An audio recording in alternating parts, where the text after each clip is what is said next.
aquela clássica pergunta, né? Se você se olhar para investimentos teoricamente de risco, né? Olhando para o longo prazo, 10, 20 anos, Brasil, Estados Unidos, qualquer lugar do mundo, né? Você só pode escolher uma opção entre as duas: renda variável ou fundos imobiliários, né? Ou imóveis, né? Porque até se a gente pega algumas janelas, comparar Ibovespa com o IFIX, a gente tem vários períodos que o IFIX ele supera a rentabilidade do Ibovespa. Estou comparando aqui duas medidas, né? Duas medidas que representam aí os ativos. Então, como você vê quando alguém te faz essa pergunta? Primeiro eu preciso comentar que fundo imobiliário é renda variável, né? Sim. É um outro, não é ações, né? Não é equity puro, mas eles são renda variável também, né? E aí eu tenho que esclarecer a pergunta. A renda variável é Ibovespa, na sua pergunta, ou é outra coisa?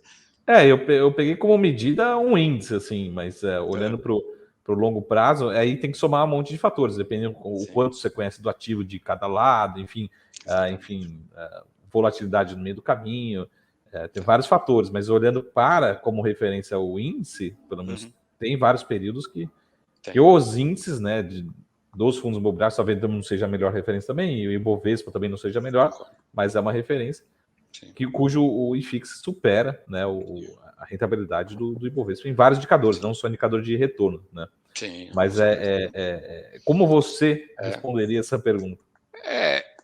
Eu responderia essa pergunta assim, é interessante até porque eu já tive meu longo período de ações, né, de fundos de ações e tal.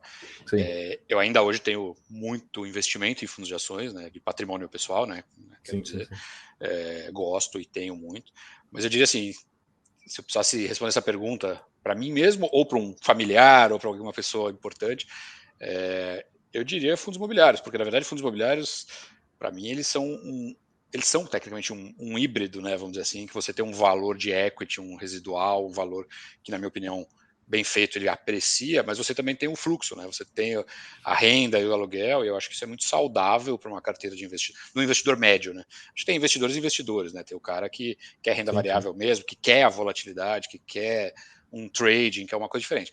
Para um investidor médio, que não é um profissional, não é alguém que vai ficar o tempo inteiro olhando para o mercado e quer sim compor uma carteira, compor um portfólio, né, pensando em crescer e compor um portfólio, eu acho que os fundos imobiliários, hoje em dia, tantos que têm, tão bons, tão sofisticados, de boas gestoras, são uma alternativa melhor, superior à renda variável direto para a maioria do investidor, para o investidor médio, claro, de novo, tem perfis e perfis, né, de carteira e objetivos diferentes.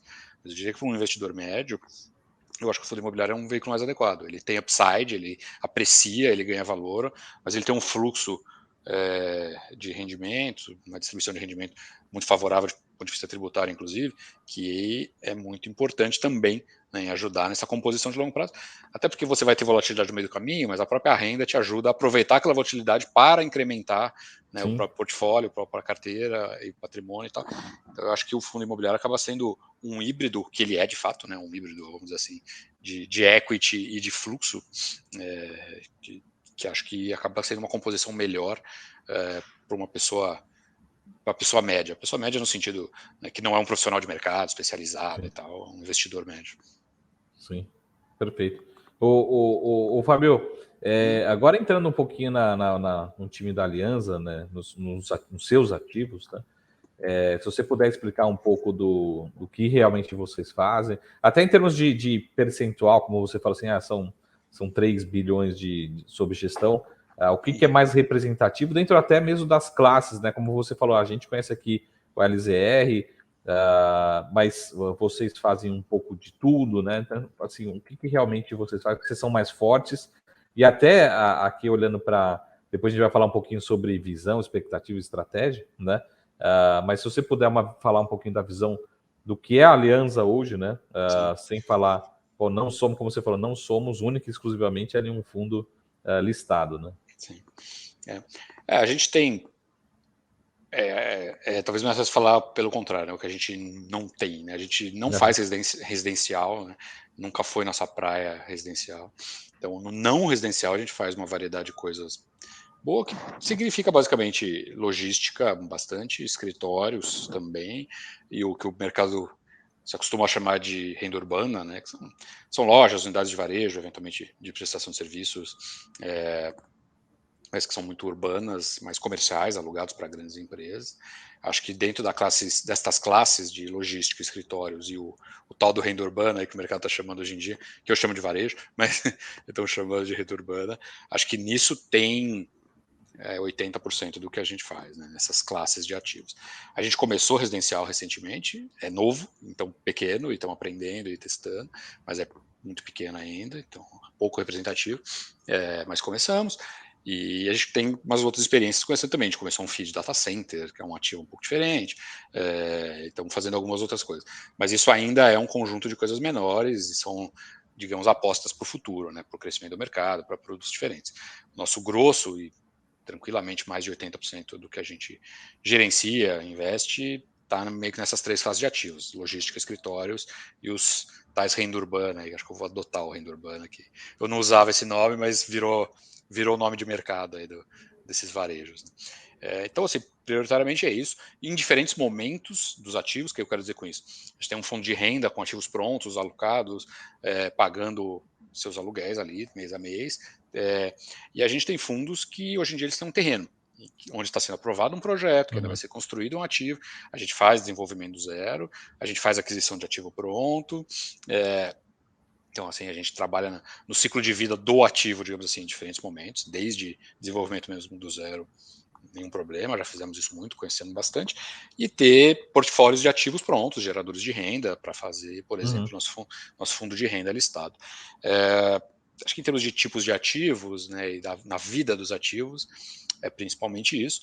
A gente é um player que o mercado chamaria principalmente de tijolo ou de equity, né? Quer dizer, a gente compra os ativos mesmo, né? A gente não tem um fundo de crédito imobiliário. Muitos players são de crédito imobiliário, principalmente, e às vezes tem um fundo de tijolo ou outro, ou vem para o lado do tijolo. A gente é o player do tijolo, do equity mesmo, do conhecer ali o tijolo, o terreno, a construção e toda a parte imobiliária mesmo pesada.